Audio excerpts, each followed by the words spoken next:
Hello, everybody, and welcome back. It is Monday, May 29th, 2023, and you're listening to episode 164 of the Can I Say Something podcast. I'm your host and a recluse with a juicy caboose, Damian. Joining me today is... Derek McDuff. On today's show, as of now, we're almost halfway into the year, so we're taking this opportunity to count down our top 5 favorite movies of 2023 so far. But before that, we'll be getting into a little bit of movie and TV news. RIP HBOMax, RIP Netflix's free sharing, RIP Succession, RIP Yellowjackets Season 2, and rest in peace, the Arrowverse. We will also quickly go over some of the first impressions of movies debuting this week at the Cannes International Film Festival. We'll follow that up with some what we've been watching, including Are You There, God? It's Me, Margret, Yellowjackets finale, and Showing Up. Right into the show. Can I Say Something at podcast@gmail.com, Bicycle on Twitter. Subscribe on iTunes, Stitcher, Google Podcasts, Spotify. Rate and review it on Apple Podcasts. Tell a friend, family member, or stranger. What's up, man? How you doing? Not too bad. A little tired, but ready to go. Little sleepy. Yeah. So what were you just gonna talk about here? Oh, let's dive into the summer movie wager because I have it pulled up right now. We are as of recording, 3 summer blockbusters have opened. Summer movie wagers going hot. We have Guardians of the Galaxy 3, Fast X, and just this weekend, The Little Mermaid just opened. I have it up right here in front of me. Apparently, just for the past 2 days, I think, movies like that come out on a Thursday, right? So we have Thursday, Friday, and a little bit of Saturday. So I don't think they've counted any as Saturday yet, and typically, so this side at least hasn't. Typically they count the Thursday night previews as part of the Friday box office. Gotcha. So it's really only technically 1 day of box office that we're looking at here so far. Domestic box office, yes. Mm-hmm. Domestic box office. Let me do a little quick, see what the official, what's it called? The official tally. Official tally, but the actual site that does it. Box office. Oh, Box Office Mojo. Mojo, yes. Apparently the you got to really wait till Tuesday to get the accurate weekend numbers. They Box Office Mojo is saying that as well. So they have predictors. So that's just people. 1 day because they don't really update halfway through a day. Yeah, we have to look at all the Dominion voting machines to make sure there's no irregularities there. Careful, Damien. You don't want to start slandering Dominion. You know how that turns out. Not well. Don't slander Dominion. I'm just saying. Don't do that. Exactly. No, not a good move. Stupid move. Speaking of slandering people, David Zaslav got slandered. Well, he got attacked. He got verbally attacked at the. It wasn't slander as much as people just yelling. So that's different. What did they say? Oh, pay your writers, right? Was that the chant? Yeah, David Zaslav was giving a speech at the Harvard graduation this past week, and the student body was not impressed. Not impressed by Mr. Zaslav. Not impressed by the millions that he's getting paid. Nope. Well, he's gonna go back to work because he wants to work. There's the desire to work is not for money, obviously, but the desire to work. One of the hardest. Somebody said something about the desire to work being a motivation. I can't remember who it was. Yeah, not me, man, not me. I have, as I've said before, my father before me and his father before me were, water bottler makers. So that's just passed down to me now. The Shermans have always been. Yeah, a long line of having. Yes, that. So David Zaslav booed at his graduation speech. HBO Max became Max this week. Did you check this out? Were you there day one? Were you refreshing your feed to see the new purple to blue changeover? I wasn't refreshing my feed, but I went to go watch an episode of Barry, and then I was like, oh yeah, this is a different app now. Different, yeah. The thing that I kind of noticed was because Discovery bought them, when you first sign in, they're like, hey, check out these prestigious movies, check out these prestigious TV shows, and also, My 400-Pound Life or whatever bullshit reality shows they also have on there, which is just like, guys, it's just, watering down the brand. I understand brand. It's kind of gross to be like, this is my brand. And I love my brand, and don't ever change my brand. But it had a feeling of it, of like HBO Max has, they have Hacks, great show, great well written show, prestigious show. They've had just a bunch of shows on there that you're like, this is good. This is good content. This is good stuff that I like to watch. And now it's just all, you turn on Max and it's like, oh, you got Schindler's List right up next to, I don't even know. I can't even pull a reference about whatever bullshit show they have on there now. Some cooking shows. A lot of cooking shows. Deschanel's husband and his brother build a house. Yes, that thing. That thing. Property Brothers. That's what those guys are called, right? Yeah. And to mention a thing that actually did happen that was kind of shitty. Well, it is very shitty, actually. You go on to any movie. I think they might have updated it now. I haven't checked, but you go on to like any movie and it's just like, here's the creators. Here's the creator of the content called Taxi Driver, Martin Scorsese, and the writer, Paul Schrader. They're the creators. They're just the people that made the thing. One person definitely didn't write it. One person definitely didn't direct it. That this mushy piece of content that you're consuming with your face balls, everybody just had an equal part of it. Yep. Yeah, Stupid. No, they're all just creators. Stupid. Just creators. It just happened. They just all shit it out and just kind of happened. Anyways, so speaking of monoliths just being fucking shitty assholes, Netflix is charging for password sharing. In the conversations I've heard talking about this on some podcasts this week, the thing they didn't really bring up, which is what I'm wondering about because I use VPNs quite often to go and look at like, Netflix Japan or Netflix Brazil or Netflix Canada to see what's on their library, to see what's different. And I'm wondering if they'll be like, hey, clearly you're not actually in Canada, dickhead, so pay up. I'm wondering if they'll target me for that. What do you think about that stuff? Yeah, I mean, I don't know. I might be using my parents' Netflix allegedly. Yeah. If Netflix is listening, it's just a legend. Alleged, so I don't know what's gonna happen with my Netflix. I'm very curious to see what happens with that. So that is, not great. So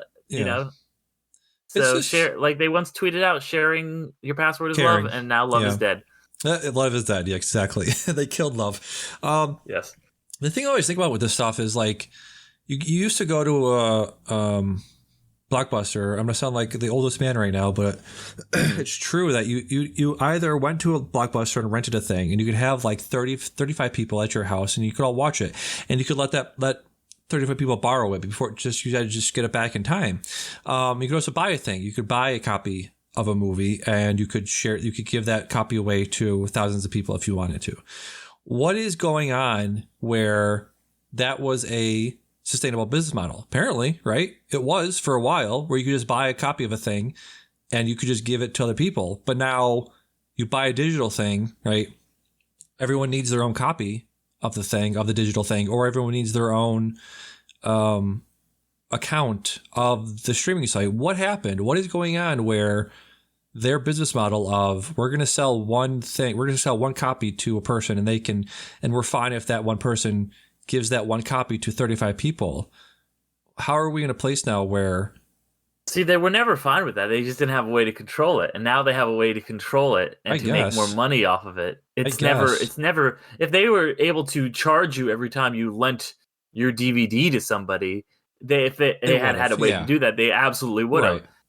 But the thing is too, now that it's pissing me off is, you bring up the Netflix password share. What's arguably worse is, Max did this recently, obviously, but now Disney Plus is doing it too, where they're just purging a shit ton of content off of there, including a bunch of recent originals, Disney Plus stuff that you could only watch on Disney Plus and Hulu, and there was not even physical copies because they wanted that exclusivity. So now, if you want to watch, I don't know, Rosalind, the Fox movie that came out last year and was a Hulu exclusive, you just can't. I don't know if that purge has gone into effect as of this recording or not, but there's just, they just culled a bunch of stuff, and there's, with no physical copies, no way to watch it on streaming. It's just, you're out of luck. There's nothing to do. You can't even own the physical copy of this thing, and now they've taken away the exclusive way to watch it.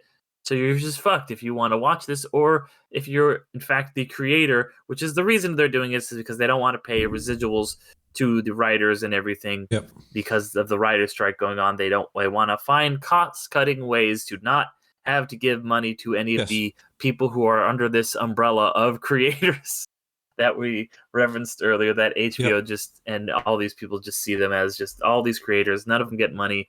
Don't worry about it. Yeah. I totally agree with you, but I don't want to sound like I'm playing devil's advocate, but I guess I am, where they're doing this because, and we're accepting it because they've primed us with the thing where, like you said, they're taking stuff off there and will it be back? We don't know. So and it's first party stuff too. Like you said, it's Disney's own property of their own stuff. We've had this before where Netflix or Prime Video or whatever would have like a rotating catalog of shit, right? So they would just have stuff on there and then they would take it off. And now this is worse. I agree it's worse, but that's because they didn't own those things right out. The rights would go back to other people. They would end up Disney made Willow. They made Jeff Goldblum fucking talks about sneakers or whatever the fuck it was. True. I'm not saying it's good or acceptable. I'm just saying that we've been primed to accept that some things are not going to be there forever. It's not great. It's not good. I'm not saying it is, but that's the reality of the world we're living in.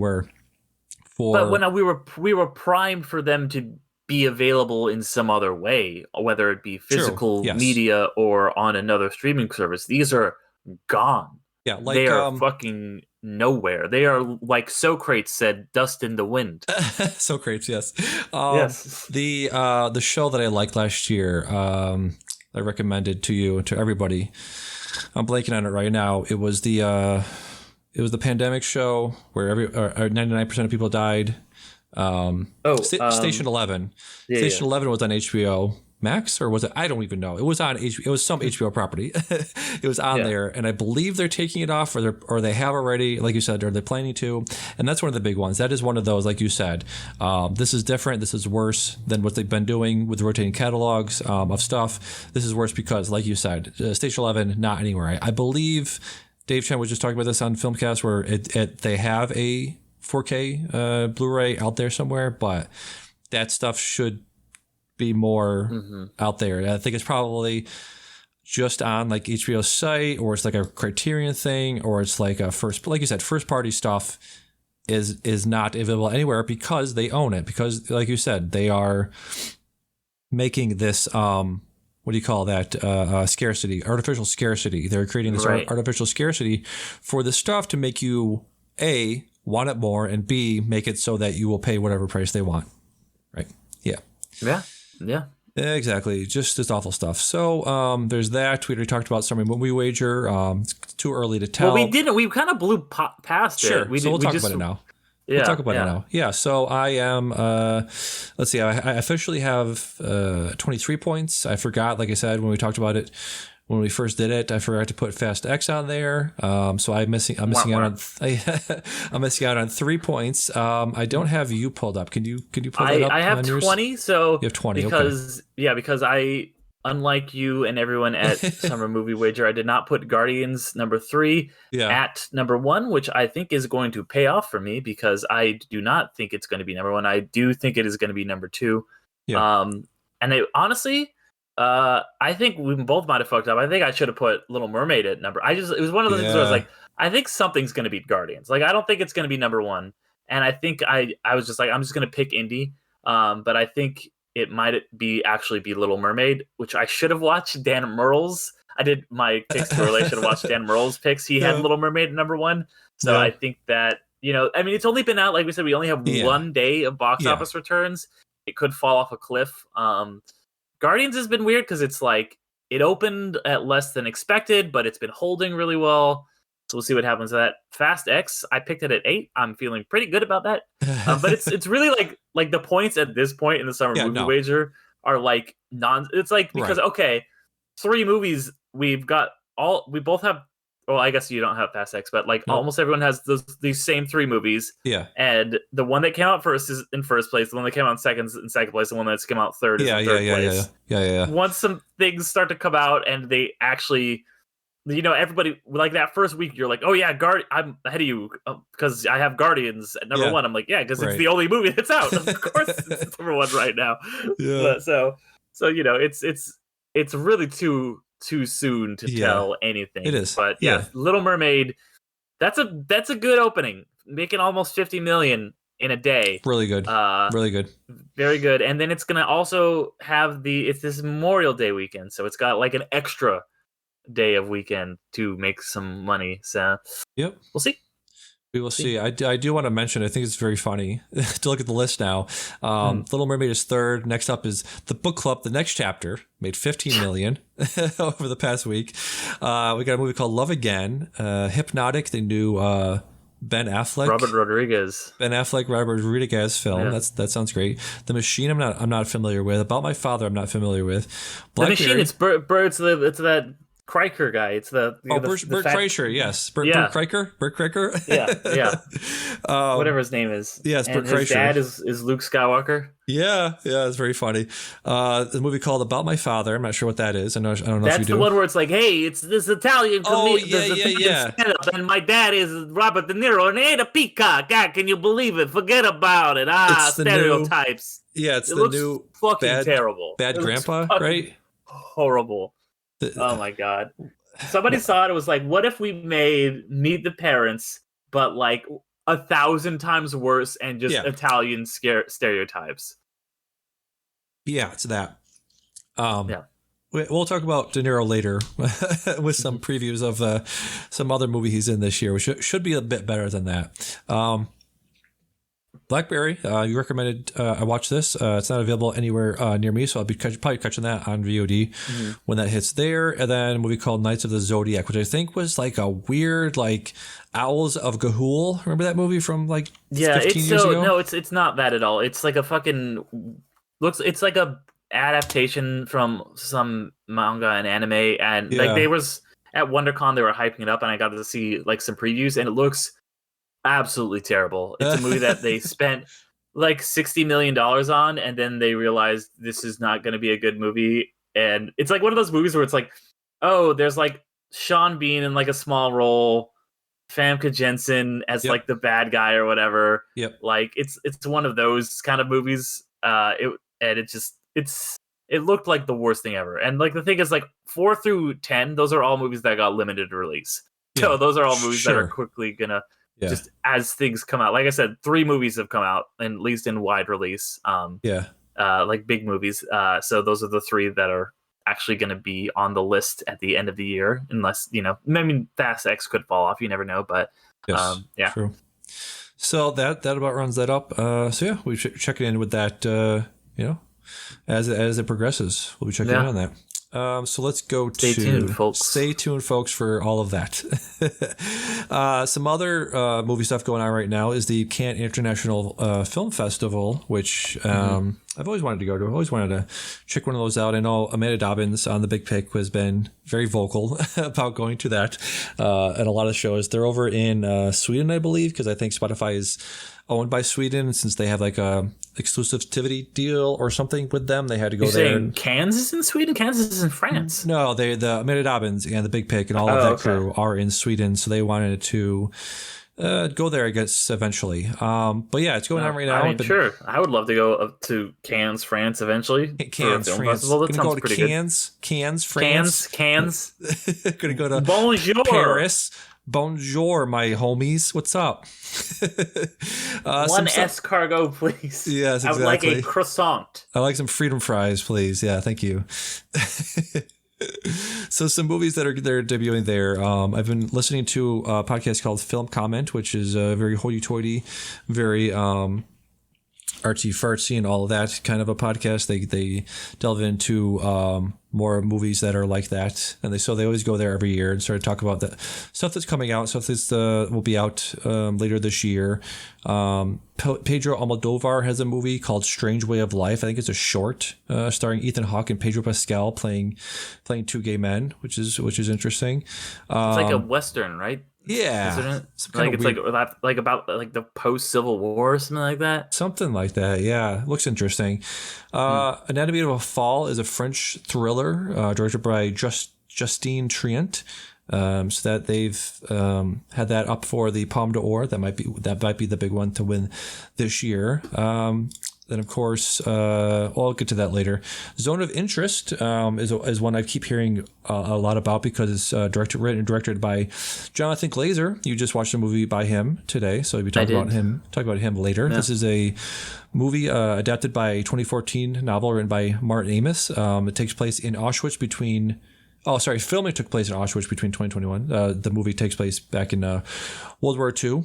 It stars, Sandra Hüller, Christina Friedel, bunch of German actors are going to be in that. So I've heard a lot of good things about that. Looking forward to that later this year. Then a movie from Todd Haynes. Todd Haynes is somebody that doesn't work very often, but when he does, he always has it's always worth seeing some of his movies. He did The Velvet Underground 2021. He did Carol, obviously, in 2015 with Kate Blanchett and Rooney Mara. One of my favorite movies from that year. So I'll be definitely looking forward to that later this year. It was a movie about it follows Natalie Portman, an actress who travels to Maine to meet and study the life of a woman, Julianne Moore.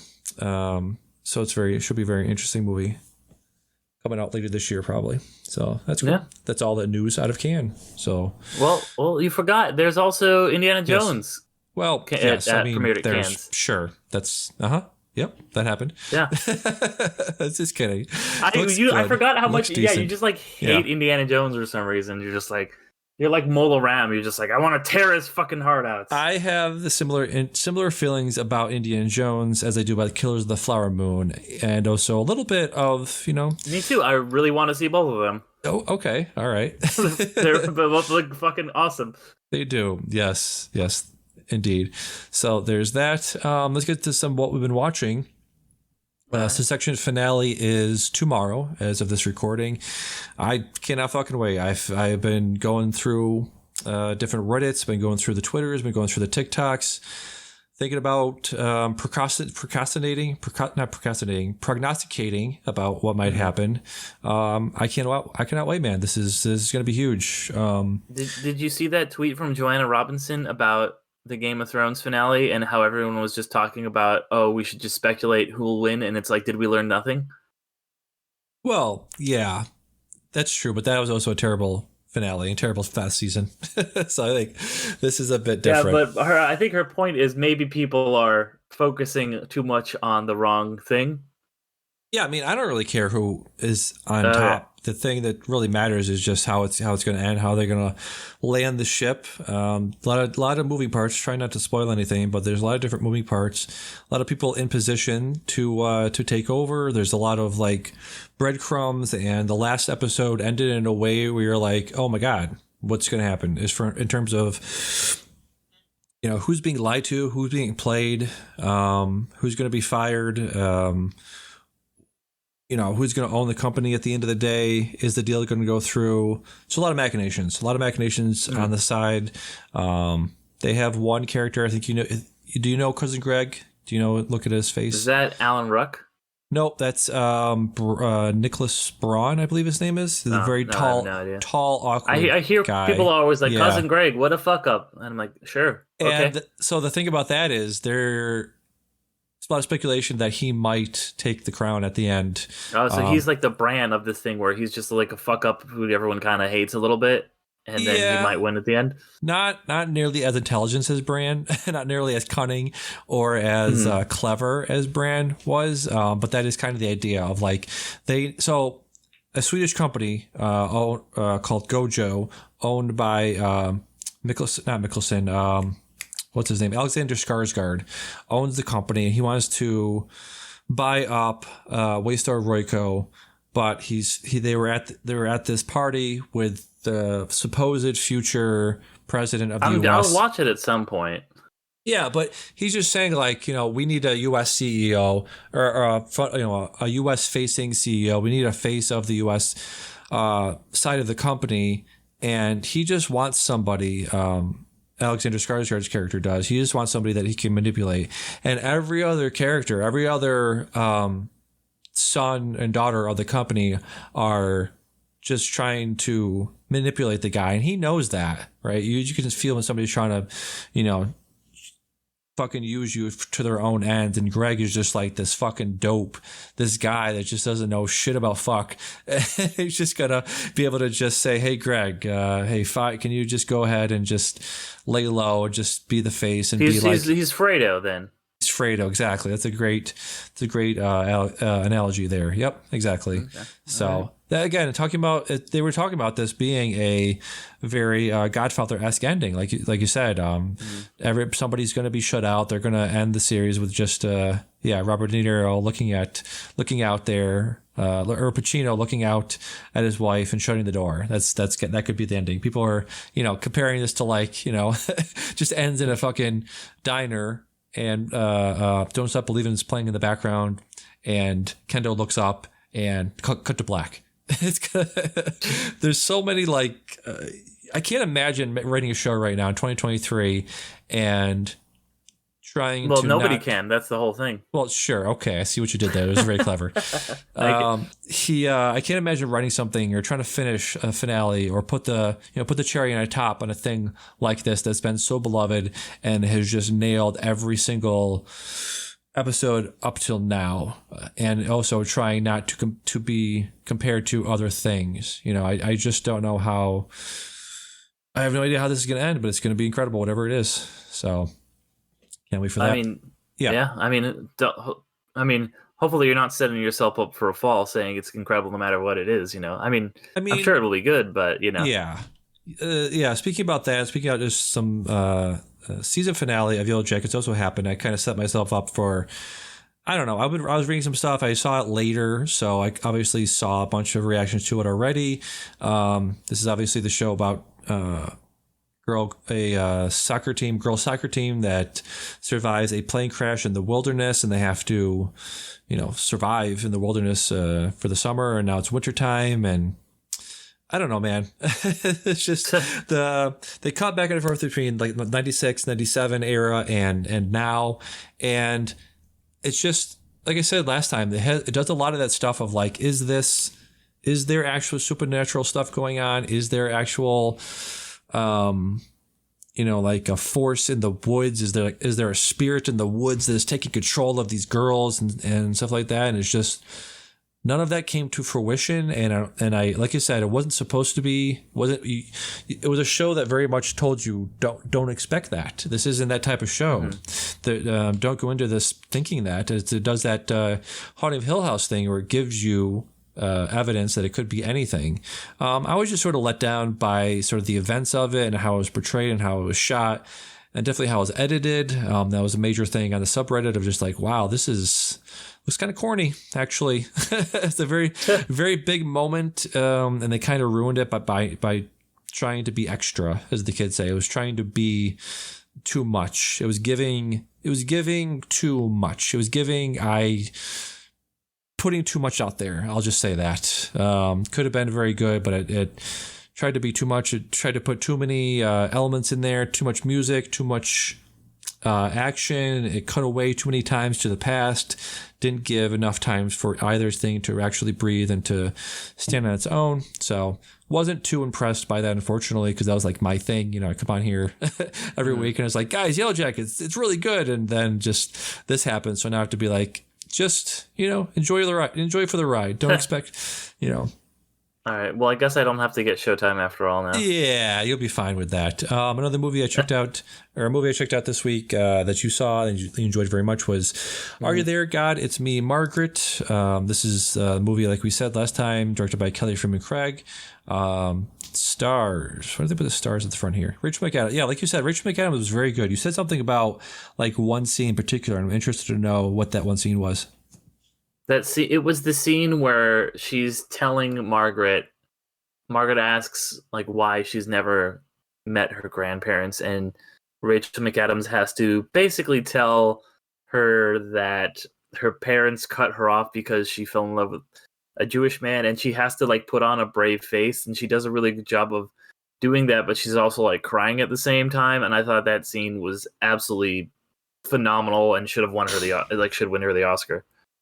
Yeah, absolutely. Highly agree. I think this is a very well put together film. I think everybody was really, really good in this. I think Abby Ryder-Forston plays Margret really, really well. I think this is just a really great coming of age movie about exploring who you want to be. I think it does it really well. Doesn't really come down on either side. Doesn't really say one or the other is bad or good. And it sort of is that thing where you're like.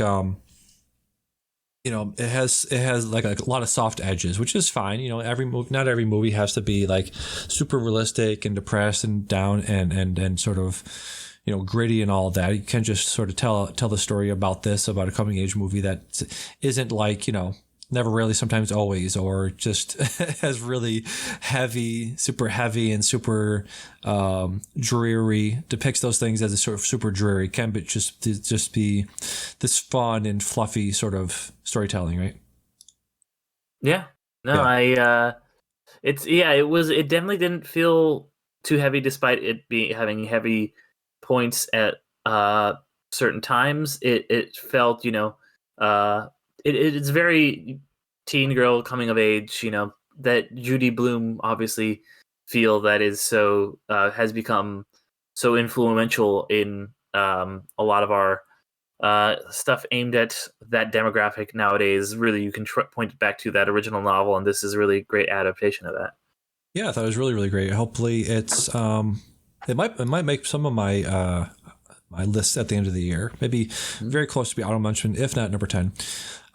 So then the last thing I saw this week, just saw this right before hopping on the mics here, was Kelly Reichardt's new film, Showing Up. This stars one of her muses, Michelle Williams. She was in two of her movies before this, Wendy and Lucy in 2007, I want to say, and Meek's Cut Off in 2010.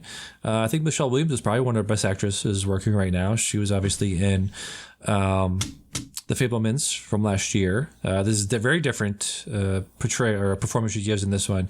Very sort of, I won't say flat, but just very, like, stoic and thoughtful and contemplative. And the whole movie is that. I think Kelly Reichardt is probably one of my favorite filmmakers working right now. Probably one of my favorite filmmakers the last 20 years. I've seen pretty much all of her movies except for her like first full feature called River of Grass, which came out in 1994. I believe have to go find that at a library or something like that. But seen all of her other stuff. Old Joy, Wendy and Lucy, Meek's Cut Off. Really, really enjoyed all of that. What was I going to say? Yeah, a lot of her movies, I think, after seeing this, I could definitely see like a through line or a, thematic line running throughout her movies, which is very much about like art and commerce and nature and how those things intersect. I think this movie is very much about, there's like a bird and she has to take care of the bird, and she's asking her landlord to fix her hot water heater while making these sculptures while working at an art installation sort of establishment. She's working with her mother, who's kind of funding that whole program. So it's just a very nice little quiet, meditation on art and commerce, like I said, and how those things, you sort of have to deal with all of that at once, and have how you sort of dealing with other people and just trying to make your own art, and being like, well, do you just make art for art's sake? Like, what is this? What is this even for? It's just a little sculpture, or it's just this little, plaster Paris sort of thing that doesn't really look like anything. You can't really do anything with it, but, and also her brother has like sort of, mental instability. So he's in the backyard digging up this big hole, and she's like, why are you just digging this hole? And he's like, well, it's art, man. You're doing art, I'm doing art, and we're all kind of just part of Earth, and we're all part of art and nature, blah blah blah, and I'm just making this hole because I feel like it. She's like, okay, but what is it for? And he's like, it's just here, I'm just doing it because I feel like it. So it's a lot about that kind of stuff. So yeah, I don't know if you've seen any of Kelly Reichardt's films before. I have not. I had not even heard of this movie until you were texting me. You're like, I'm watching Showing Up. And I was like, all right. I don't know what that is. Yeah, a lot of her movies very much fly under the radar. Just like she's one of these people that kind of just... Oh, no, I've seen First Cow. I didn't realize she did that. I was looking her up right now. Okay, I have seen First Cow. Okay, I get her vibe now. You get her vibe, yeah. They're like hangout movies, you know? They're like chill, not even hangout movies, like easygoing. The plot moves at the pace that it just kind of like a lazy river. Like a lazy river, exactly. It's like a Bob Ross painting. You just kind of go in there and you kind of enjoy it and you just kind of chill. Yeah, exactly. Yeah. I kind of want to see that Bob Ross movie with Owen Wilson. What's that called? Yeah, me too. It's called Paint. And apparently, I was like, when is this coming out? And I looked it up and I was like, this came out in like early April? I just I had no idea it was even out. It's probably one of those. It's like came and gone. Like not playing anywhere. I didn't even realize. Yeah. Yeah. So that's about all I've been watching. Let's get to some of the stuff you've been watching this week. You checked out the Mrs. Davis finale. Yeah, I am a big fan of Mrs. Davis. This show is it's a Damon Lindelof joint, but he also is working with it's like him and like co-writing / show running it with the person who is behind some of my least favorite TV, which is like Young Sheldon and The Big Bang Theory. Yep. Which is her name is, I'm gonna pull it up right here, Tara Hernandez. Yes. So that's a weird, interesting combination. Damon Lindelof, of course, did like Lost and The Leftovers and Watchmen, and a lot of really great stuff. And so this show, it's if anybody isn't familiar, about a nun trying to get the Holy Grail while there is some seemingly benevolent but maybe evil AI that is running everything in the world, and the nun's trying to take this AI down. And it's also goes into the backstory of the nun's parent or dad being a magician who may or may not have faked his own death. And just like every Damon Lindelof thing, it deals with father issues, and it's so dumb, but in a way that like Arrested Development is dumb, where it's like, this is dumb, but it knows it's dumb. And the characters in the show know that what's happening is dumb. And that's what makes it brilliant. Like there was a moment in the very last episode where I was like crying and I was like, this is so stupid. Like it's so fucking good. Right. So like it's hilarious and funny and weird. And it's only like, I think it's 9 episodes. So Betty Gilpin is the main actress in it. She's phenomenal. There's a lot of great character actors in it who pop up, including Elizabeth Marvel as her mom and as the mother superior of her nunnery. Margot Martindale is in a couple episodes, and Chris Dimopoulos, I can never pronounce his name. The guy who does the voice for Mickey Mouse plays this shirtless Australian guy. Okay. He's so good. He's like low-key one of the most underrated comedians in the world. And like, it's one of those, he's like, oh yeah, he's the voice of Mickey Mouse, but like, and he's in a lot of stuff, like you recognize it, but nobody knows who he is. So yeah, can't recommend this enough. It's great. Just muse on religion and technology and how both of those things are kind of like in our lives, and one has kind of replaced the other. And it feels incredibly poignant right now with the way AI is rising and threatening to replace writers and stuff like that. It's like, was this written in relation to the writer's strike? No, this was written months ago, years ago, probably. And it's just, even more relevant as it's airing while this strike is going on. So cannot recommend Mrs. Davis enough. It's on Peacock. Nice, very cool. You also checked out the Little Mermaid. I just heard a little bit of a snippet of the /filmcast or the filmcast's thoughts on this. What did you think of the Little Mermaid? It is not terrible.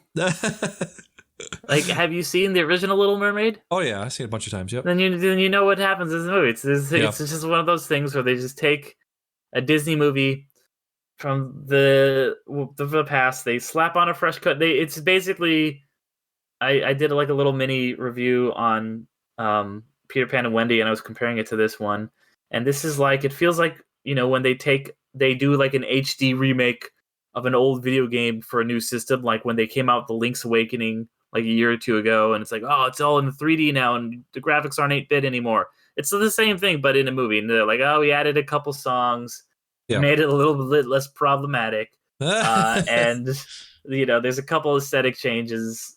Yeah, it's fine. It's perfectly serviceable. Melissa McCarthy is pretty great casting as Ursula. You're like, yeah, that checks out. Everybody in it's really good. The songs are good. It's still like Little Mermaid's great. But you're like, I don't know if this needs to exist. Yeah, exactly. I heard Halle Bailey's performance was pretty good. She's really good. Okay. And I usually do not like Rob Marshall movies at all. We talked about Chicago, which I really fucking hated. Yeah. And he does a lot of like musicals that I can't stand. He did a bad Pirates of the Caribbean movie. This is so if you're gonna hire somebody to just give you a serviceable musical, sure, get him. Yeah, there you go. All right. You also checked out Prehistoric Planet. Prehistoric Planet 2, yes. Do I have to see part 1 to understand part 2? No, you're good, David. Okay. You're good. Okay. You don't even have to watch any of the episodes. You could watch any episode, and it's because it's good. If people don't remember from last year when I talked about this, it is a David Attenborough narrated BBC documentary with Hans Zimmer doing the score, just big prestigious show like Planet Earth or Our Planet or any of the number of ones that they've all collaborated on, but instead and it's still shot on real locations and everything, but it's just with dinosaurs. They CG in dinosaurs, and you'll have David Attenborough. Yes, the Triceratops is surrounded by its enemy, the T-Rex, but he has a plan. And it's just fucking great, and it's really cool, and it's a lot like those old like Walking with Dinosaur things, but it's updated.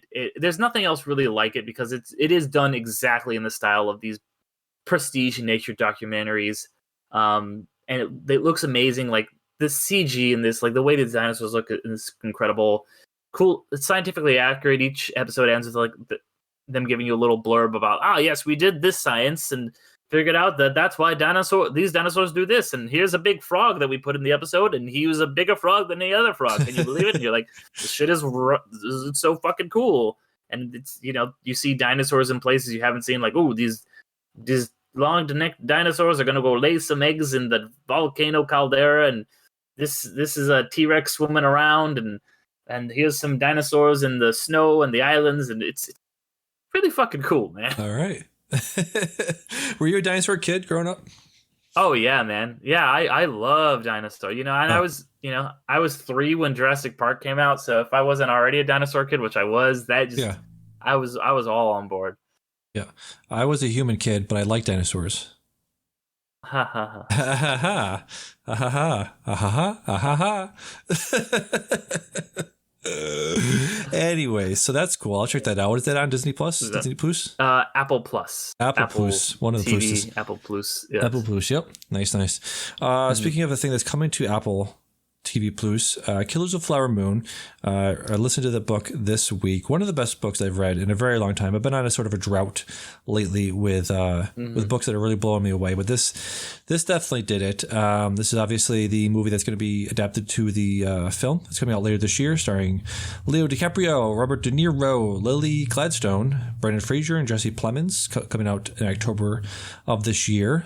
This is about murders of wealthy Osage people that took place in Osage County in the early 20s. Do you know what I realized about this was that this took place in Oklahoma, early 20s. You know what else happened in Oklahoma in the early 20s?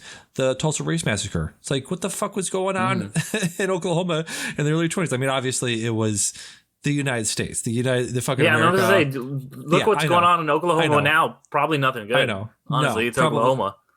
Probably nothing good, but it's just crazy to me that those two, I can't even say like well known or most egregious, because there's been so many egregious atrocities on this fucking place. But this took place around then, early 20s, mid 20s, and I'll just give a brief synopsis of what happened. This is based on a true story. The book, I think I've heard that the book stays closer to what actually happened than the movie. I've heard the movie takes even more liberties with the story, unfortunately. But so the Indians, I mean Native Americans, right? Obviously, we fucking butchered them and said, you have this little plot of land. We're gonna give you this little plot of land, and you're gonna have to make do with that. And they're like, sure, whatever.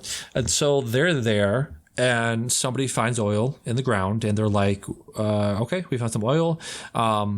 It was a little bit at first, and then over time they got more and more. They found more and more, so they obviously had to pay them more money. And at one point, apparently, they were considered some of the most wealthiest people on the planet per capita because of how much money they were making per month from the oil on their land. And then, of course, they start quote unquote mysteriously disappearing. The government gave them, they forcibly gave them, what do you call it? Not mentors, but like somebody overseeing their money.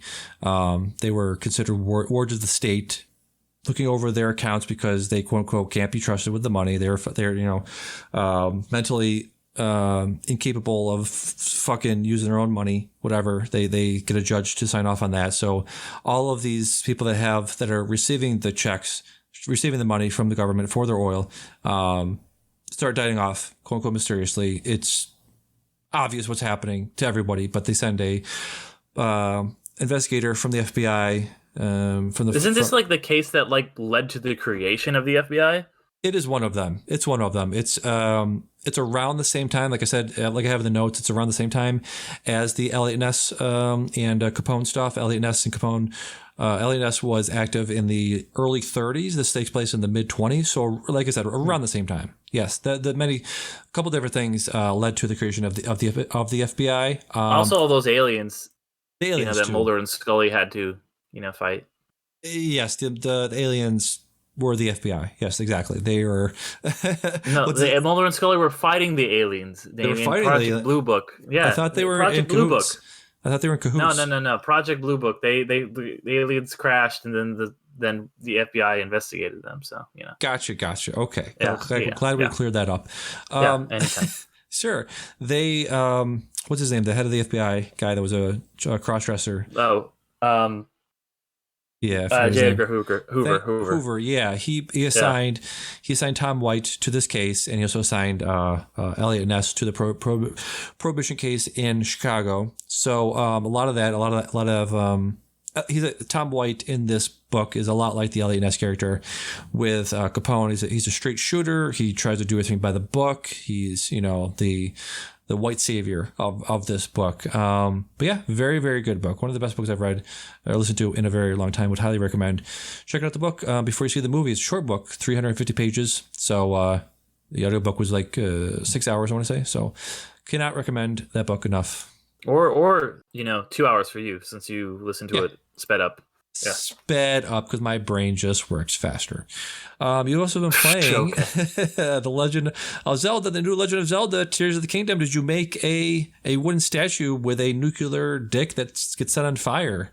Or did you make any drones? Make any drones that could fly over things and kill them? No, like it's so there's this TikTok that I saw that I've been on TikTok, and it's just like I keep seeing all that stuff too. And I'm sure that's where you saw it as well. Yes. And then I saw one that was just like, it started out with like a drone just laser beaming something, and it cuts to this guy who's like, I don't know what game these guys are playing. It's not the same game as me. I met somebody whose wagon was stuck in a ditch, and it took me 30 minutes to get them out by building the most janky contraption ever. Yeah. And I was so proud after it happened. That's the same thing for me. That's the game that I'm playing. Okay.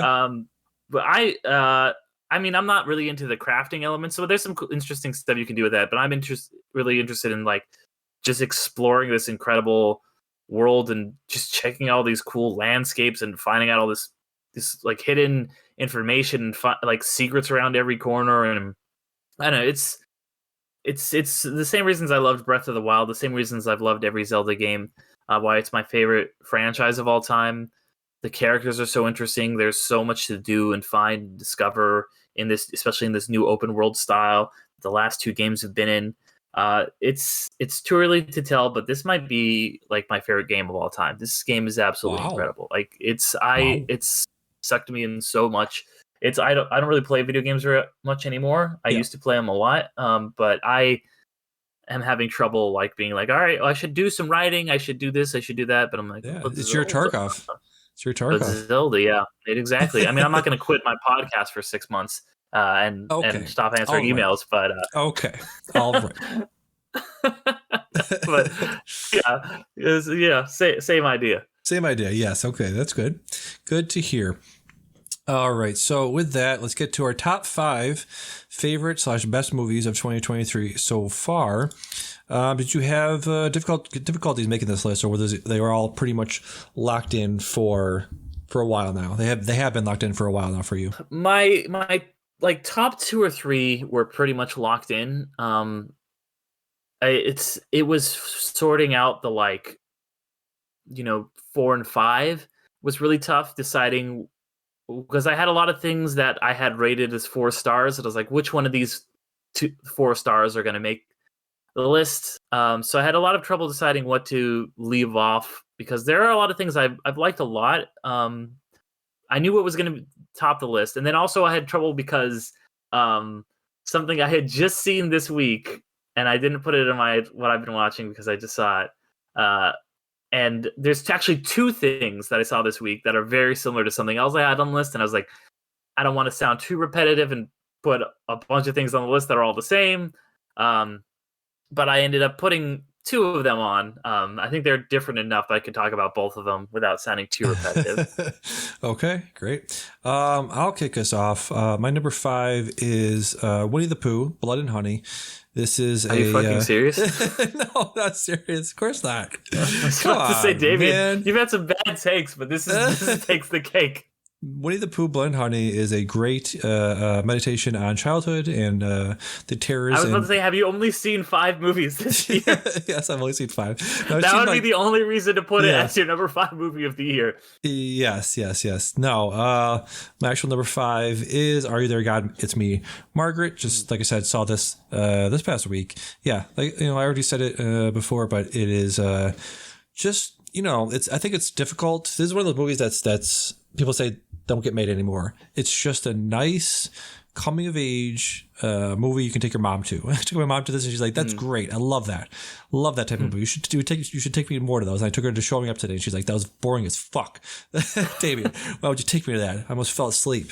No, she liked it. But Are You There? God, it's me, Margaret. Great performances. Like you said, Rachel McAdams. I think she's one of these people that you don't appreciate enough. I think she's going to be, she's not older now, but I think you're going to get to a point where you'll be like, oh my God, I wish we appreciated her more. I wish we put her in more stuff. I wish we, gave her more awards. Like you said, definitely should be up there for all the awards in award season. Really, really great. Really loved Benny Safdie. I think he's a guy, I don't know if you've seen him in a lot of stuff, but I have. And it's always great seeing him in things. So I think he's a really great actor. Really, of course, amazing director. Love all his movies. And everybody in that movie was really great. Loved, what was her name? The grandmother. Bobby Boucher's mom. Yes. The unsinkable Molly Brown. Why am I spacing on her actual name? Let me see. I'll pull it up here. She was in the jacuzzi with Jack Nicholson. She was naked in that. Kathy Bates. Yeah. Kathy Bates. Kathy Bates. Yep. Really, really great in that. Everybody was great in this. Loved the whole thing. Yeah. So that was my number 5 of 2023. Nice. What is your number 5? My number 5 is, and like I said, I went back and forth on what to put at number 5, but I had to include this one. James Gunn's Guardians of the Galaxy Volume 3. Okay. We talked about it a lot last week, so I won't go too much into it, but great cap to a great trilogy. Just great ensemble film, dark Marvel film, which it's this feels, they talked about this a lot in the film cast, but this feels like a real PG-13 movie that you would get from like the 80s or something like that. Not like a soft R or like a hard PG, but the real bullseye of a PG-13 movie. So I loved it. It was just a great MCU movie. When people won't shut the fuck up about how much they hate the MCU, but then every other movie in the MCU they actually like a lot, and this is one that is really good. Yes, yeah, it was one of the best one, or the best one. I mean, could you say there's any other MCU movie put out after Endgame that's better than Guardians 3? What's that? Yes, Spider-Man. Spider-Man. Yeah, Spider-Man 3. I could see Black that. Panther 2. Like, Ooh, Black Panther 2. Ooh, not sure about that. People liked that one. People like that one. Yeah. People like a lot of things. Anyways, that good choice. Good pick for number 5. My number 4 is How to Blow Up a Pipeline. I saw this fairly recently. A lot of the stuff I've seen recently, a lot of stuff didn't really come out in January and February, or stuff that that wasn't memorable enough to put on the list. But so a lot of the stuff's going to be, have a lot of recency bias towards it. But I heard a lot about this movie. Heard about this movie for a long time. Has a lot of stuff, I'm interested in, have a passing interest in. I think this is a thing people are going to be talking about more and more, about how this stuff, our energy consumption is not sustainable. I think right now it's going to continue to get worse and worse, and we can't just depend on the oil companies and gas companies and energy companies to move to a green energy. We call it green energy sort of program. They're not going to do it by themselves. You have to force them to, and it's probably going to come down to stuff like this of just saying you have to stop. You have to stop. This is not sustainable at all. We can't even afford you can't afford to take it out of the ground. You can't afford to ship it, and getting to a point where people can't afford to buy it. You just cannot afford. No entity along the way of this process is able to afford any of this, and yet you're still doing it just because you've been doing it. Yeah, go ahead. How much is gas out there, out of curiosity? 3.5. I would die for 3.5.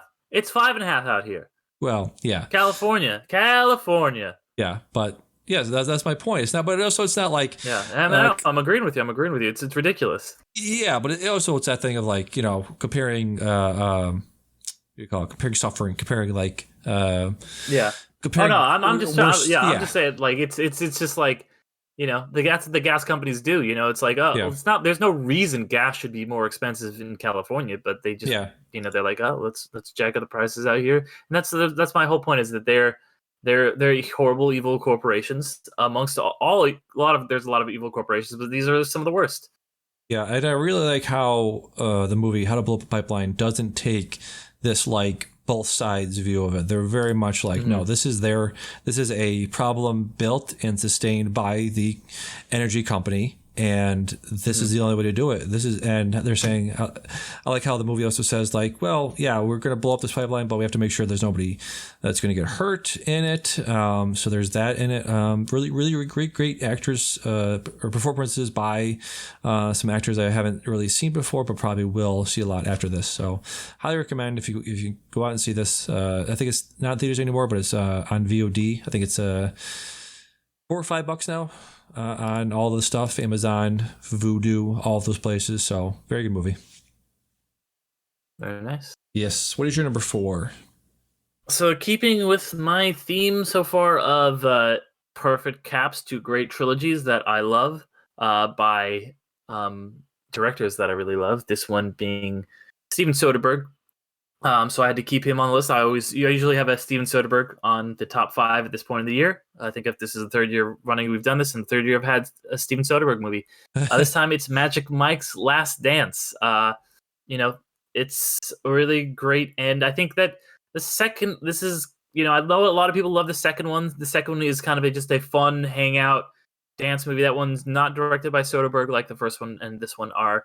This one feels very sad like the first one is. It kind of returns Mike to that character he was, where it's just kind of like a meditation on what am I going to do with my life, and where am I going to end up. And this movie is kind of the end of his story. I really, cuts down a lot of the things, from the, expanded, just more fun second one to be a more character focused study in this one. I know people didn't love this one as much, but I really liked it. So I had to put it on my number 4. Nice. Yeah, it's one of those I still got to catch up on. I think you commented on a list I copied to use as a reference to see what I still need to see and see what people are saying about other stuff. The movie I haven't stuff I haven't seen, like Sisu, Beau's Afraid, movie called Sick. Still got to see Tetris. So there's a bunch of stuff on that list that I still got to see, and it's probably up near the top in terms of stuff that I got to see. So yeah. Let's see. My number 3 is Infinity Pool. You know me. I'm a weirdo. I'm a pervert. I love all that. What is it called? Body horror stuff, right? Yeah. That gets me going. That's the stuff that that you like. No judgment. Whatever you're into, man. Whatever floats your boat. Different strokes for different folks. I love that stuff. But yeah, I Cronenberg Senior, Cronenberg Junior. Can do no wrong in my book. It is just, like I said when we talked about it, a movie about kind of the extreme, the as far as rich people can go and how far powerful people can go. Like at a certain point, there's going to be no more poor people to take advantage of, no more things they can buy, no more experiences that they can buy or experience themselves. There's nothing left except for themselves, and this is a movie about them sort of abusing themselves and taking advantage of themselves and exploiting their own bodies. Once they exploit every other body that they can exploit, that's the only thing left. So I think that's a very good analogy for the end game of capitalism is just the rich sort of killing themselves for sport. So, highly recommend Infinity Pool. Infinity Pool. All right. Well, my number 3 is one that, as you just mentioned, was at the top of your to-watch list, or at least on it, and that is Tetris, which was surprisingly great. I was not expecting. When I first thought it was like a Tetris movie, that's gonna be bad. I was like, okay, well, it's not about Tetris. It's about the story, the rights of Tetris. That's a little promising. Okay, and then it's Taron Egerton.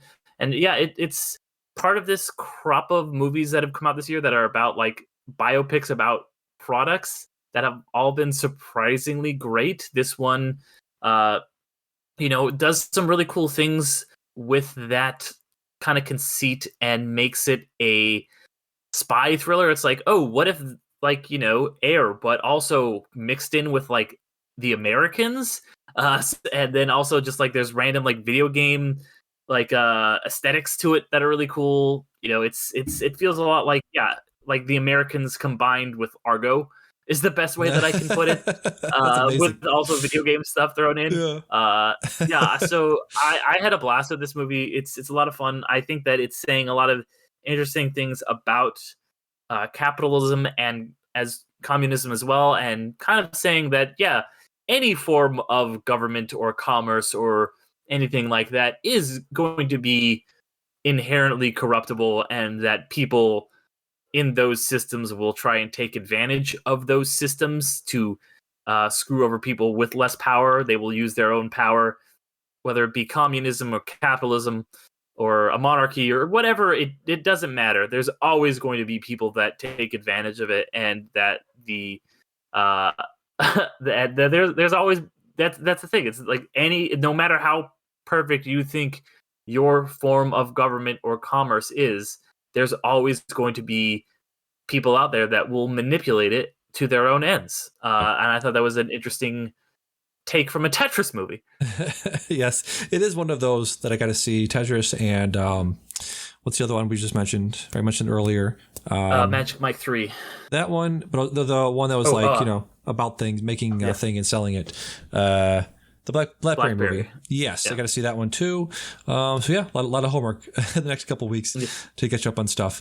My number 2 is John Wick 4. I know you don't put a lot of stake or stock in Rotten Tomatoes, but have you seen the Rotten Tomatoes score for this movie? I know it's like phenomenal. It's in in the 90s, right? Yeah, 94% on both tomato meter reading and audience score, 94, 93 respectively. Yeah, incredible. Almost 3 hours. Doesn't feel like it. I think it does have It definitely takes a time. Obviously, 3 hours, you can have a ability to do that, but it has so many amazing scenes and compositions and cinematography, and the set pieces obviously are incredible. That's what this series is known for. I think when I talked about this, I think I saw something else the week after, and I'm like, just doesn't, nothing can hold a candle to this. That's what you go to these movies for. It's not like, oh, what's the story? What is your take? What is your, what's the theme on humanity? Humans, human, what do they call that? The human condition. There's nothing about that. It's just how many headshots can he hit in 2 hours is what you go to this for. And it delivered over and over and over again. So yeah, I just had a good time with this film. That's awesome. I haven't seen this one yet, partially because it is 3 hours and I just never carved out the time. I considered trying to get to see it this week, but once again, I didn't have the time. Yeah. I was like, maybe I should try and see it before we do our top 5. I didn't know that there would be anything that I would want to kick off of my 5, though. So I was like, you know what? I'll see it at some point this year, probably when it drops on Peacock or Paramount Plus or wherever it ends up dropping. Is it on there now? And I thought it was on there now. It's not yet. It's still in theaters. Like I checked, and it's like still got a lot of showtimes. Wow. Because there's only like the 3 summer movies out. Yeah. So it's still in a lot of places. So I mean, I might still see it in theaters, but going like you could sit down and turn on a movie for 3 hours, and it's still a time commitment. But going out to a theater, watching something for 3 hours, coming home, that is really a chunk of your day. So I need to do it, but I haven't gone. And I like the John Wick movies, but they're not like am I like a ride or die for them? Yeah. So it's $428 million worldwide. I didn't realize it was still in theaters. Yeah, it's incredible. Mm-hmm. 185 domestic. So incredible movie. Yeah. So my number 2. What is your number 2? My number 2 is another team up adventure movie. It is Dungeons and Dragons: Honor Among Thieves. Yep. I thought this film was phenomenal. I felt like it was a movie that doesn't really get made anymore, of just like this swashbuckling classic adventure. It felt like The Mummy, like the 99 Mummy, like that kind of vibe. Just all these great actors. Like I think that's, it even worked better than, like I said, Guardians 3 for me, and this great team up characters. It works on that level of just being a really fun 90s style action adventure, like the first Pirates of the Caribbean kind of thing, that we, like I said, was saying, tragically don't get to see anymore. It works on that level, and it also works on a level of being like a big D&D fan. This is a great adaptation.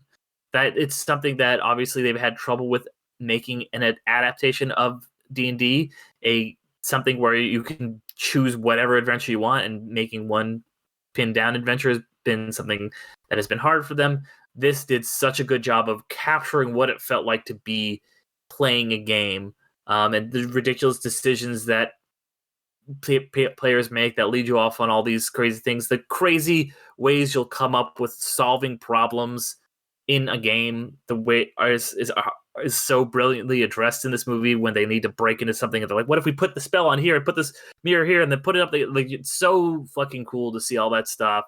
I really had a blast with this movie. It's on Paramount Plus. I need to watch it again. Nice. Very, very cool. Yeah, I do need to see that. That is one on that, and the last one is on the list as well. Speaking of that, just before we go to our number ones, I have the list pulled up of like best 2023 stuff. So just some stuff, like I said, Dungeons and Dragons, definitely want to catch up with. Scream 6, definitely want to see. The new animated movie from the director that did Your Name and Weathering with You, Makoto Shinkai, the director of those movies, has a new one out called Tsuzumi. Definitely want to see that. Let's see what else. Missing, the sequel to Searching, which was I forget what they're called exactly, but it's those movies that are only on PCs, desktops. Yeah, they're like found footage, but like from like computer screens. Exactly. Or like phones or whatever. Yeah, I really liked your take on Sisu, which I still got to see. Very good. A Man Called Otto, I don't think I'm going to check out. I think that's like one of those like, you can probably skip that. I think I will. Yeah. Both Afraid, obviously. Definitely want to see Ari Aster's third film. What else? There's so many on here that are like, no, I'm good actually. Plane is one of those. Cocaine Bear is one of those. You can skip Plane. Yeah, Cocaine Bear, can probably skip that, right? Cocaine Bear is a lot of fun. Cocaine Bear is right. It's not a movie that it's not, as my friend who I saw it with said, it's not Ibsen, but you'll have a good time with it. Yeah. A couple more things that are on my honorable mentions, or not honorable mentions, but I also want to see. Pope's Exorcist, I want to see. 65, I think I can skip that. Did you see 65? 65 is so disappointing because it's like, wow, this is a great original concept for a big budget action movie that isn't any IP, and it's so fucking boring. You're like, this is Adam Driver fighting dinosaurs with a laser gun, and it's so boring. Yeah. It's like, what happened there? Like, it's and I wanted it to be good so bad, and it just is a slog. It's like slow and bland and depressing, and you're like, what are we doing here, guys? It feels like somebody saw Jupiter Ascending and just was like, you know how this movie was like kind of a mess, but just fun and goofy? What if we just didn't make it fun and goofy? What if it was just kind of a mess? And that was it. Yeah, that's unfortunate. Let me see. So let me just do a couple honorable mentions because I have the thing pulled up. Renfield, very good. One of those, like you mentioned, funny, and lighthearted, and very good comedic moments because you have so many improvisers in that movie. Really, really enjoyed that one. Megan, another great little horror movie. Megan Threegan, exactly. Yeah. Another great horror movie. Good year for horror so far. Really, really enjoyed a lot of the horror stuff. Knock at the Cabin, speaking of, very good horror film. Let's see what else. I think that was about it. One movie you said, you wanted 65 to be better than it was. I really wish Creed 3 was better than it was. I felt like it was going to be a knockout, drag-out fight to the bitter end. Felt like it was going to be a thing where he just barely gets out alive, but apparently, because he's the director, Michael B. Jordan directed it, so of course, kind of had to win there. Spoiler for that movie, but there's that. And another one that was just outside my top 5. Really wanted to include it, but couldn't find space for it. Was Evil Dead Rise. I had a lot of fun with it. I think on the show, when I talked about it, I kind of said it more negative than I meant to. I think it was, it had a lot of very fun, exaggerated, bloody moments. A very, very bloody movie. But like I said, it was just it very, very forcefully and unnaturally put in a lot of those references to the older movies. So unfortunately, that's why it got knocked out of my top 5. So any honorable mentions for you? Yeah, I've got a few honorable mentions. I've got Are You There, God? It's Me, Margaret as one. Peter Pan and Wendy, I really liked a lot. David Lowery's take on the Peter Pan movies. I think that they did something interesting with it's not a remake. It is a Disney remake, but it's not it's a different story, unlike Little Mermaid. 2 Guy Ritchie films that came out like back to back, pretty much like a month or two apart. The Operation Fortune and then Guy Ritchie's The Covenant. That's the full title. Ruse de Guerre. Ruse de Guerre. I mean, Cocaine Bear, honestly, probably would be an honorable mention. That movie was a lot of fun. All right. And then I would say Air, also honorable mention for me. Yes, that was the one I was going to mention. Yes, very, very good. All right, so number 1, movies of 2023 so far. My number 1 is a part 3 in the MCU world. My number 1 best movie of the year so far is obviously Quantumania. I had so much fun at that movie. Yep, it was one of the really brought it back. I thought MCU was dead, but man, did Quantumania really live up to the hype? No, it didn't. Get out of here. It was fine. It was not fine. It was not. It was fine, man. You're it was saying fine. That? They're going to hear you and be like, oh, I guess that was fine. Derek said it's fine. And I didn't say it was great. I said it was fine. This is how we get bad stuff because they put out poo poo caca and then they hear reputable people like us and they say it's good. So they make more poopy caca. You have to.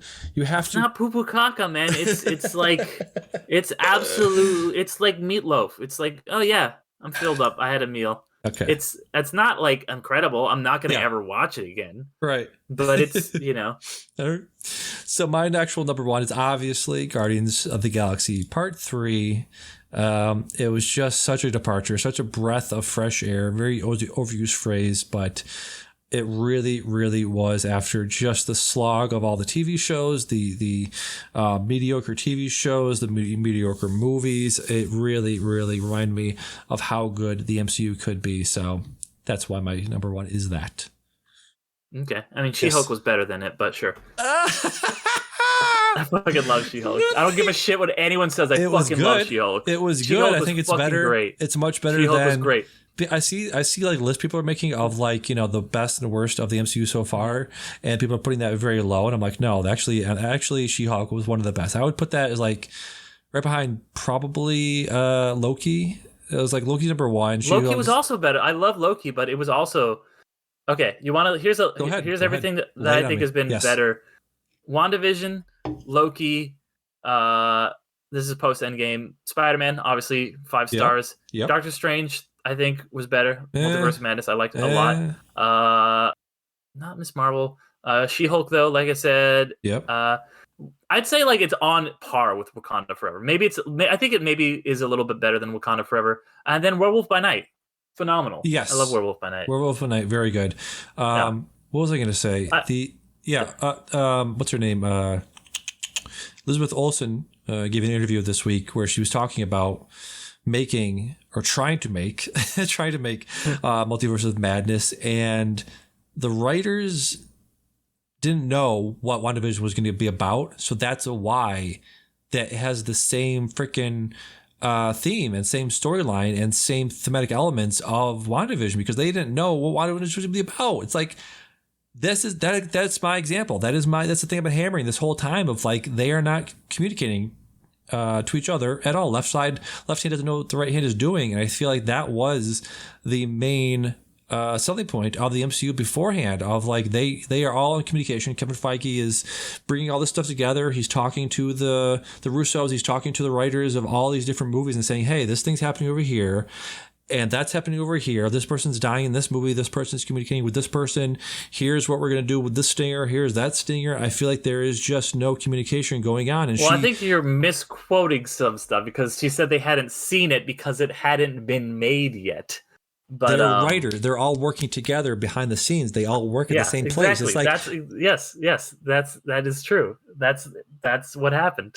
It's like going out into the field and being like, oh, because we didn't know what happened in yesterday's ball game, then there's no way we could possibly know what the next play is going to be. What? Exactly. That's not what happened, though. That's not what she said. She said they hadn't seen it. She didn't say no one was talking to anyone. But yes, true. Okay, I see your point, but I think that's probably also what happened. I think both things happened. They didn't see it and they didn't communicate. So, well, yeah, I guess part of that is that's why I'm glad it's slowing down a little bit, because things are being written and filmed at the same time, and then actually they're having to rewrite and change the ending to WandaVision, because I don't know if you heard about what happened with COVID, and then also the same thing happened with all the release dates got shuffled around. So, Ned Leeds or in Spider-Man. What's the name? Miss America was supposed to show up in the basically have Ned Leeds' arc in that movie, but America Chavez was supposed to be in Spider-Man, but because those release dates got flipped, and I'm not saying that affects, I'm not trying to like make excuses, but that it's not like they're being lazy or something. It's like the real world consequences of COVID fucked things up a little bit, and now they are slowing down.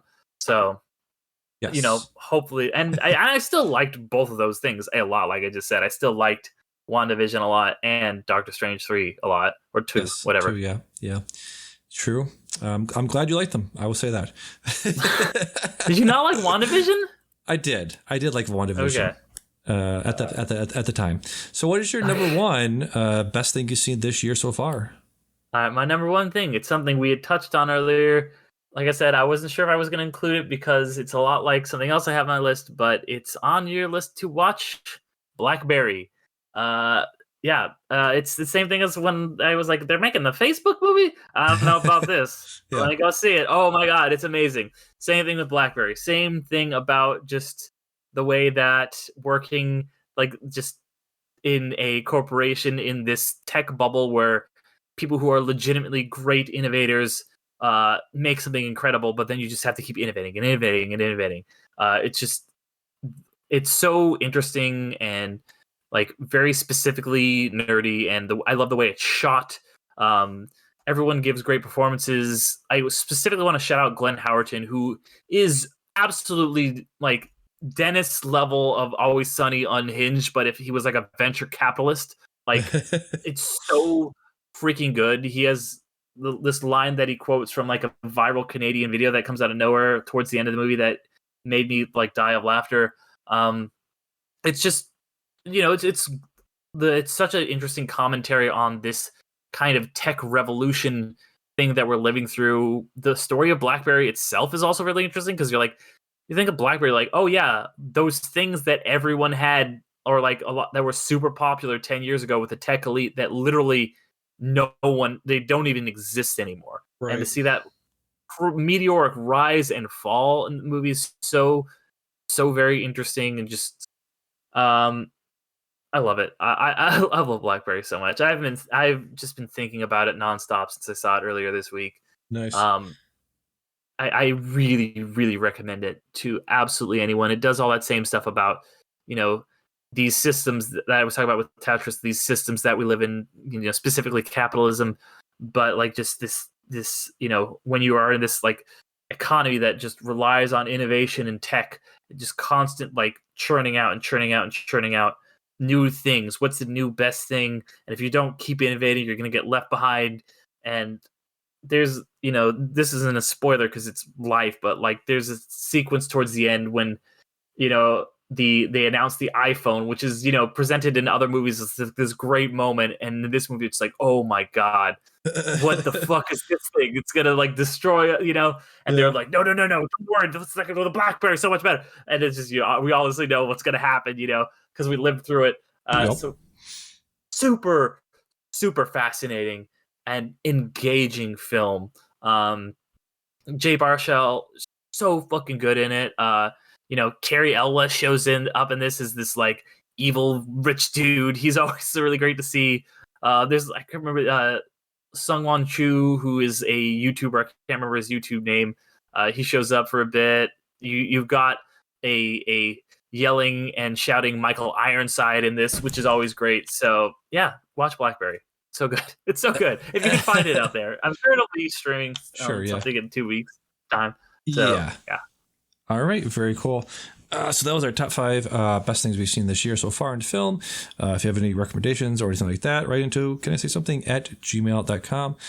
Before we get to the Letterboxd assignments and all that, let's take a quick break, and we will be right back. And we're back. So Letterboxd assignments, you watched one of my favorite movies of the past 10 years. I think I had this on my A24 top 5 films of all time. Under the Skin, Jonathan Glaser's Under the Skin. He has a new movie out that's playing at Cannes, but you saw his other movie, 2014's Under the Skin. What'd you think of this? This movie's weird, man. Like this is weird. like this is like what Iron Man is to the MCU. This is to A24. Yes. I don't know, like if I liked it. I was just like, what? Like it's one of those things that's just like. Okay, I don't know. Like, I don't think I disliked it either, but I don't know. Like, it was. I was like, what the fuck did I just watch? You just saw this too, so I think maybe more time to process it would have helped. Yeah. Yeah. So I should have watched it like a week ago because I'm like, what the fuck? What happened? This is a very strange movie. I love it's a very strange movie. I love the story behind it, the way they filmed it. So apparently, I'm reading from the Wikipedia article, but I've heard this story, what do you call it, confirmed by the director and Johansson herself. It says, as Glazer wanted the film to feel realistic, most characters were played by non-actors. Many scenes, such as those set in a nightclub and shopping center, and the scenes in which Johansson's character picks up men in the van, were unscripted sequences filmed with hidden cameras. Afterwards, the production team informed the subjects that they had been filmed and asked permission to use the footage. Glazer said the men were talked through what extremes they would have to go to if they agreed to take part in the film once they understood what they were doing. So that was interesting, right? Did you feel like, so knowing that now, thinking back on it, did those actors or the people in the scenes that were interacting with Scarlett Johansson, did they seem like non-actors to you? I don't know, like I guess so, but like I mean, the thing is like cool, like that's a cool story, that's good, but it doesn't like change what I saw, you know, like I guess like yeah, that makes sense. Yeah. But like whether or not that was just a really good performance or if it was authentic, like you know, like it's still the same. And I don't know, it's just like that's one thing that kind of is a pet peeve of mine is when people are like, "Oh, well, this movie is good because it was shot in this difficult way," and I'm like, "Okay, well, Boyhood fucking sucked. I don't care that it took 13 years to make." All right. I mean, I wasn't saying it was good because of that. I was just saying that's probably if there was a weird sort of tone and rhythm and way the people in the film spoke. You know, I'm just gonna say it's not the performances that I thought were weird. It was not the performances that I was like, wow, these performances by these guys are really crazy. It was more like, what? What the fuck is even happening? Scarlett Johansson being like a succubus alien that sucked people into, like, just killed the guy with the. I'm not saying it's bad. I'm just saying that it's a lot to process, and it is. It's the same way that I felt about a Ghost Story, where I took like a month to decide like if I liked it or not. Right. I'm still not even sure if I like Ghost Story or not. Right. Honestly. Right. I was thinking about that while watching Showing Up, because Kelly Reichardt has a pace to her movies that is very similar to that movie, where I was thinking about like, you know, her Rooney Mara in Ghost Story sitting there and just eating that pie for 20 minutes, you know. Yeah. Again, another A24 movie, and this is, you know, Under the Skin was as well. I believe Kelly Reichardt is now working with them for her last movie, First Cow, and also Showing Up were also put out by A24. So, you know, the A24 definitely, when you're talking about movies like this, they have a certain, you know, tone and rhythm to their movies, right? So going into this, that should have been a tip off for you. It's like, oh, it's an early A24 No, I mean, movie. I knew what I was getting into. Yeah. Like, I was not surprised. Excuse me, but you know, it's still weird. It was very weird. Yeah, I'm going through some of the themes here that some writers were talking about here, and they say, writing for the Milwaukee Journal Sentinel, Dwayne Dudek speculated that Johansson's character assumes a human identity to collect information about humans as an alien intelligence might, inducing an identity crisis, causing her to spin out of control like a broken machine. He wrote that the motorcyclist can be interpreted as a companion, an enabler, or a pursuer, and that the dark world where the woman submerges her victims may be a nest, a web, or another planet or dimension, or a visual representation of how sex feels to her or them. So that's a one way to look at it, I guess. Sure, I mean, right? Yeah. I don't think I took that away from the film. Right. But what did you take away? What did that, like you said, it was just her being like a succubus. So you just kind of saw her as like a demon come there to take their flesh. Yeah. Eat their flesh. Like, you know, or whatever. I'd heard that she was like an alien. So I kind of like went in with that mindset. But yeah, it was just kind of like, I was picturing her as like an alien succubus that was kind of like sustaining herself on these people. And there's that whole scene with the blood where I was like, oh, this is like very vampiric. And then she tries to like human food, and the way I took that was like she tried to have human food and have this human experience because she's like this, kind of like what you were saying about like her wanting to have this experience, and then she regurgitates it. And then I felt like that was a little bit of foreshadowing to her, like actually, because you know whenever they're about to have sex, they go to the fucking mirror tar dimension or whatever, and then she actually starts having real sex with that guy, and then she freaks out. and I was like, oh, she can't have actual food in her. She can't have actual dick in her too, I guess. Okay, buddy. All right. I don't know. That's the one I took at the movie. Yeah, sure. She can't have dick in her. Yep. Okay. Yeah, like she was like, I couldn't eat a chocolate cake, and I can't do other things, you know. So technical medical term. Yeah. Yeah. Okay. So yeah, and I was like the motorcycle guy. I was like, I guess this guy is like her partner or like somebody hunting her. I wasn't really sure. I kind of took it as like I thought there was going to be some big payoff with him. Yeah. No, yeah. This is more open-ended. Not a movie with payoffs. Yeah. No. Yeah. That's okay. Yeah. So, are you glad you saw it at least? You glad you checked it off your list? Yeah, I'm glad I saw it. It's the same thing as I talked about Enter the Void on my other podcast this week, and it's a movie that I did not like that movie, but I'm glad I saw it. And this movie I liked a lot better than Enter the Void, and I'm glad I saw both of them. Yeah. This is experimental, but less experimental than that. And it's about the right amount of experimental for me. Was Under the Skin. Was Enter the Void your first Gaspar Noé movie? Yes, it was, and it's probably my last also. Yeah, I would definitely recommend not checking out Climax if you're not into that sort of thing. Yeah, or the one that's like backwards and forwards or something like that. Irreversible. Yeah, that's not great either. Love is probably his most straightforward and accessible movie on that level in terms of having a coherent plot. I guess if you just want your movies to have a coherent plot, then okay, just watch. Why are you watching Gaspar Noé if you want your movies to have a coherent plot? Don't watch his movies, but if you want the most coherent Gaspar Noé movie, Love is the one that has that in there the most. So there's that. All right, so let's go to our Letterboxd watch list. So did you not watch your? I noticed how you just kind of like I'm like slid by that. Slid by it like Scarlett Johansson slid by her victims. I'm not gonna let you get off that easy. Like her, yes, exactly. Not getting off that easy. No, I forgot. I completely forgot what my assignment was. I think it was. There's no way of knowing. No, there's literally no way of knowing. No, not at all. I guess it'll be lost. I know that the sands of time. I know that one of them was Afterlife, and I have that Blu-ray sitting there next to me right now. I got partway through a movie they're looking at right now on Film Spotting for their what's that list they made that we talked about? Sight and Sound's top 100 movies they're doing. Edward Yang's. What is the movie called?